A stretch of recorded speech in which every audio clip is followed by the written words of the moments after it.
G'day everyone, Corey here from Corey's Ham Fishing again for another podcast, the Great Aussie Fishing Challenge.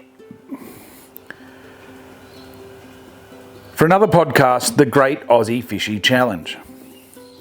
For another podcast, the Great Aussie Fishing Challenge. So far, we've covered why I'm doing it. Episode 2, we talked about the fish, so I'm going to accumulate all that as we go forward. But today I thought I'd talk a little bit about logistics. Let's talk about the route and what problems I'm going to have with that. Let's talk about the preparation. Let's also talk about the reality of what it's going to take to pull this full lap off. It's going to be chaos. Look, it's a big dream. It's been in the process for over 20 years and I don't know, it's just getting so close now. I can feel it, but you got to get this stuff organized before I leave, otherwise it's just going to fail halfway. So the plan is simple. Circumnavigate Australia. Start on the east coast, work your way north, go across west, work your way down, come back across. In all reality, that is simple. So, as per usual, I go and put something a little bit harder together, a little bit different together, and give myself a logistical nightmare. So when the tuna are running down south, the snapper running in South Australia, or the barra are running in northern Queensland, you know, I can't just keep crisscrossing across the country from north to south whenever the fish are running, and I can't also just circumnavigate in the sense of some of the species I'll be chasing when I'm in areas might be closed season, so I can't chase them, so on and so forth. So the logistical side of things is going to be really hard to work out, and so I'm asking for help. I'm asking for you guys, my supporters out there, to help me with some ideas on how I'm going to do this lap. You know, we're going to be talking thousands of kilometers traveled. We're going to be talking different climates from day to day, let alone season to season. We're going to be talking about seasonal windows of opportunity, whether I go, you know, there's just some places you can't go at certain times. Obviously I can't hit the top end during wet season. I might be able to get shoulder season. Then do I get landlocked because of early rains or late droughts or bushfires? There's going to be so many logistical things that are going to be changing along the way. But one thing, I will take you on the ride and you guys will see everything. As I said, timing's going to be critical. I've got to work out closed seasons for all the target species that I end up putting in my target list. So if there's a closed season for barramundi or bass or Murray cod, I've got to work out how I'm going to navigate and make the least amount of kilometers in my travels to fit this all in. So it'll be interesting to know if you've seen anyone else out there do this, or if you have any ideas, please get in contact with me, because it'll be interesting to know or help me with working on planning this trip out. Obviously, there's also closures on reef species. There's rules on reef species. I'm going to have to, if I do reef species in my bucket list for the challenge, I'm going to have to learn the laws and regulations for that. I might just fish for those and not make them part of the target species in the challenge itself. I may miss a window of opportunity. You always hear it. I'm gonna get stubby coolings and shirts made up. You should have been here last week, because I reckon it's gonna be relevant on this trip. There's gonna be a lot of cases where I turn up and they say you should have been here last week, or I leave and they say 2 weeks later you should come back, the fish are on. That's just gonna happen. That's gonna be part of the trip. I'm not gonna let that get me down, but I'm gonna make the best of my opportunities. So another thing, I suppose, in consideration for this trip is the setup. My setup has changed 7 times in the last 10 years in what I'm going to be doing, and I'm sure it will change between now and when I leave. But currently, we're talking that I'm going to tow a boat That's a given. So this is a fishing challenge, so I need a boat. Then how do I sleep? So I've had several different ways of sleeping in the last 10 years, whether it be swag on the ground, swag on a stretcher, rooftop tent, separated tent, in the back of the canopy, made a bed up. I've done many different things, but I think for this trip and, you know, for those cold, lonely nights or those hot summer nights, I'm gonna need to get a good night's sleep, and probably a rooftop tent will be in that scenario. Which rooftop tent, I don't know. I put a shout out on my socials a couple of weeks ago, but let's see what I end up with in that space. Obviously, I'm going to be living in it for a period of time, so I'll need some quality, but I'm also, you know, bound by the cost. So the cost is now getting to the stage where I need to save every cent for petrol and fuel for the boat and everything else, where I can't go spending a fortune on upgrading stuff. I think my huge upgrading times are done. But shameless plug, if you're a rooftop manufacturer and you want a real live 12-month review on your product, flip me a message and I'll see what I can do for you. As I said, it has to be comfortable. I have to be able to get good night's sleep. And of course, on those days where, you know, it's raining or whatnot, it needs to be waterproof, and I'm going to have to do some editing in it. So it's got to be comfortable and big enough for that as well. Now we're talking, you know, I've changed thought process on vehicles for a long period of time. I was going to, you know, you get caught up with just continually to build things. So I've finally got the Amarok to a stage where I'm nearly finished it. I probably only need a water tank and the rooftop tent, and I'm done in that sense. I could leave tomorrow just as it is. So I needed a reliable vehicle, which I've got. I've put over 100,000 kilometres on the Amarok. I love it. It's the best ute to drive. The power's there.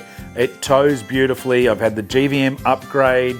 I've got weight to spare. I've got all of that stuff. So that's sort of where I'm at. I did toss up whether I sold the Amarok and went down the avenue of a cruiser or a patrol, or go back into a wagon, go away from the ute. But I think the ute and canopy is going to be the scenario that I like the most, and it's going to be the most comfortable for me. So at this stage, the Amarok is staying. You know, I'll put some new shoes on it before I leave, and I think everything else will just be as it is. The boat itself needs to be capable for inshore and offshore, but I also need to get it into small places.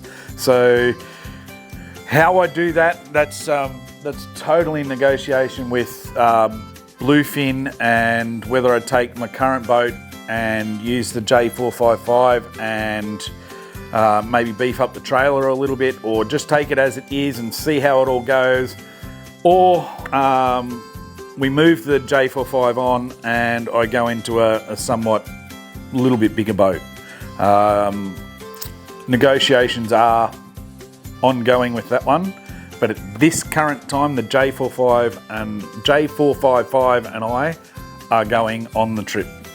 Another thing that I would like some input on from you guys is what equipment should I take? Obviously, I can put some stuff in the boat, I can put a heap in the car, I've got the weights, I've got all of that under, but do I really need to take everything? What safety gear should I take? Obviously, I've got snake bite kits and first aid kits, and I'll have Starlinks, I'll have satellite, mobile phones, all that sort of stuff. I'll have my big trusty GME radio plus my handhelds. What else should I take in the way of you know, safety gear for remote regions? I'm going to be carrying a lot of camera equipment. I've got to upgrade probably 2 cameras before I leave, just to give me spare cameras. But this, you know, is going to be basically what I'm doing on the road. I'll be sitting in a camp chair around a fire with this camera, this microphone, and doing what I can. Spare parts. What spare parts should I carry? Obviously, I'm going to have all my hoses and stuff like that, but being that I'm not in a Toyota, and we'll call the Toyota tax on that, am I going to be stuck in an area waiting for parts? Maybe. But in general, I don't think there's too many places that I couldn't get parts flown into. And yes, the time frame is 12 months, but if I've got to wait a couple of weeks for a part, I've got to wait a couple of weeks for a part. I can't justify the $100,000 for the Toyota Ute at this stage. Who knows? Toyota might come to the party and give me a Ute. Or even more chance, I've probably got of winning a lotto. So we'll see how we go. The Amarok is, you know, I've been in love with it. I've set it all up. It's got everything on it. Just a few last minute modifications. But I've gotta be real. I've gotta take a real outlook on this, that a breakdown's not an if, it's a when. So things that I should do or shouldn't do before I leave, write them in the comments, get in contact with me, let me know. I'm really interested in everyone's opinion. It means a lot to me that you would take the time out of your day to comment and give me some help. I'm really, I'm stuttering. The only concerns I have about the trip are that the remote WA area of sort of that top end Gibb, Kimberley, and you know, the Nullarbor or any of the desert tracks or whatever I take, really remote stuff. That's my concern, that the actual highways and stuff aren't. So the physical preparation for this trip. So long-term followers would know that I've been on a bit of a health kick lately. Now you know the reason why. I didn't want to do this around Australia trip with health concerns. You know, 3 years ago I had a heart attack. I've got to be physically in as good a shape as I can to accomplish this. I'm going to be going to remote areas. I want to do long walks, chase fish. I want to jump off waterfalls, and to do that I'm going to have to put some strain on my body, and I wasn't going to be able to do that in the shape that I was. So the whole 25 kilo drop has helped. I'm averaging sort of 28,000 steps a day now. So I'm working on my physical, but I am also working on my mental. I have, I suppose since COVID, suffered from different forms of mental health issues. Recently gone through the full separation side of things, and have come out the other side with a really positive outlook. So not only am I looking after my physical health, I'm looking after my mental health, and part of that is why I want to partner with Men's Mental Health and work together raising money for them, because there are so many people out there suffering in silence. I think as guys we don't talk about it enough. We need to talk about it more. So if I can get out there and just get one person to talk about it, you know, my job's been successful. So I'm still looking for who I should partner with in the men's mental health side of things, but I will be partnering with the Heart Foundation of Australia to raise money for heart health and make sure that we're all out there looking after our physical and mental health, especially the guys. You know, this is going to challenge my mental health. This is the one thing that I've been working on the most. I have always struggled being alone. I don't even like fishing alone. So this is way outside my comfort zone. I am looking forward to the challenge of meeting new people, but I'm not looking forward to the challenge of being alone for long periods of time. This is why I want to do this. This is, if I'm talking to you guys through this camera, it's like I've got somebody else sitting there in front of me and I'm talking to them. So this is my way of battling through those nights, those lonely nights with nothing to do or no one to talk to, I will be using you guys as a help. So reading comments and reading your support, you know, that will get me through this situation. And I'm not gonna bullshit. As I said, it's a balls and all type scenario. I'm not gonna hide anything. If depression hits on the trip, I will be telling you about it. I will be filming it, and but one thing's for sure is I don't want to give up this trip just because of small issues. I need to make sure that I'm dead set focused on finishing this trip. It's going to get tough, it's going to get hard, but hey, that's what it's about. That's why I've set the challenge. Now, obviously this is not going to be a rush job either, so I'm going to stop at stages and have to work. I can't fund this trip at this point in time through my social media. I would love to build it really quickly and start to get some income through that stream, but I'm not going to be able to do that at this point in time. So I'm going to have to stop along the way, and when I do, I'm going to cover a lot of those smaller areas, the smaller towns. You know, there's not enough content out there on caravan parks. You know, I've been in the caravan park industry for a long time. There's a lot of people that only free camp or only do this or only do that, and they're always against caravan parks. Well, I'm going to try and get to all of those smaller caravan parks and stay in those smaller caravan parks. I'm going to do reviews on tackle shops, local pubs. I'm going to try and talk to locals. I'm going to feature small businesses, go out of their way to help me. If I break down and the local mechanic goes out of his way, I'll give them a big shout out. It's not going to be rushed. This trip will stop and start as it goes through. So the honest reality is this trip's not going to be cheap. This, you know, the fuel alone for the car and the boat is going to cost a fortune. Maintenance, food, accommodation where needed, boat servicing. It's all a serious commitment, and I will need partners to do this. This is why planning matters. This is why I'm doing this series right now before I leave. I need to make sure that my partners are in alignment with what I'm doing, and I'm in alignment with what they need. I'm not going to just take a product off somebody, do a review, and then never use it again. It needs to be part of the process. It will be real live reviews. If a company did give me a rooftop tent, as we talked about earlier, I would give a proper review of that rooftop tent. That's what it's about. I think it's about the reality of what we're doing. My fishing rods that I'll use, the lures that I use, the boats, the trailers, what brand tires, it doesn't matter what it is, it will be a real live review. If there's a problem with it, there's a problem with it. I'll come up with a solution why or how to fix that problem, but that's what we're working on. I need to build this before I actually launch the trip. So that's why I keep humming on about partnerships. I have some great partnerships at the moment.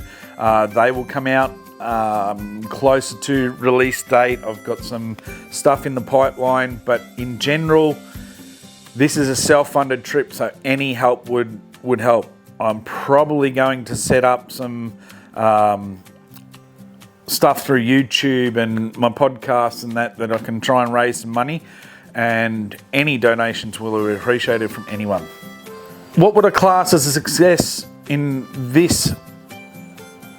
If I can get awareness out there for men's mental health, if I can get people looking after their heart health, if I can just get some small business in the middle of nowhere some attention and people call into it on their way around, you know, they're the little wins. I want the little wins to be a part of the trip. The big win will be trying to complete the challenge. But along the way, I want to stay true to the mission.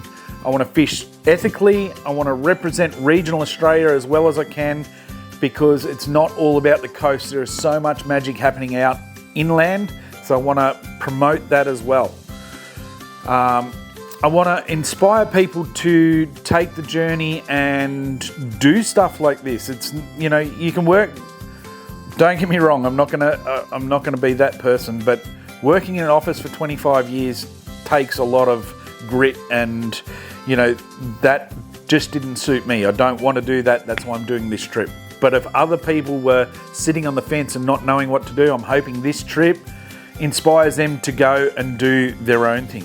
So currently I've covered a little bit of the route, a little bit of the plan, the reality, the challenges that I've thought are going to come my way. It's becoming more structured. I will probably in the next few episodes get some maps built, or some sort of stuff worked out. I'm still waiting on input from you guys to work out what species go into the challenge. So next episode, I would like to do a deeper dive into maybe some gear selection, some boat setup, some tackle strategies and risk management, that sort of thing. I'd love you to follow along with the journey. Please subscribe to my YouTube channel to go in the draw to win the Tanu. Also, just subscribe to help me out. Whatever you got to do, Facebook, Instagram. As I said, should I get on TikTok? Not sure. Just give those answers in there. But thanks for being a part of the journey early. Come along for the journey. I'm the Cap. This is Corey Sand Fishing. I welcome you on board. Follow along the way. The Great Aussie Fishing Challenge is about to get underway in the next few months. Like, subscribe, share. Love yous all. Talk to you later. Love yous all. Love yous all. I don't even know how should I finish. There's 10 different ways I can finish, but I appreciate you all watching to this stage, and thank you.